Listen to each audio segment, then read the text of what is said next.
பக்தி அதிலும் உன்னை காணலாம். பசி என்று தன் முன் வந்து கையேந்தி கேட்கும் போது தன் உணவை தந்தால் கூட உன்னை காணலாம்.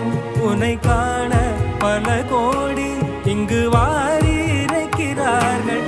எளிதாக உன்னை சேர இங்கு யாரு நினைக்கிறார்கள். அலங்காரம் அதில் நீ இல்லை, அகங்கார மனதில் இல்லை. துளி கள்ளம் கபடம் கலந்திடாத அன்பில் இருக்கிறாய். உணர்ந்தே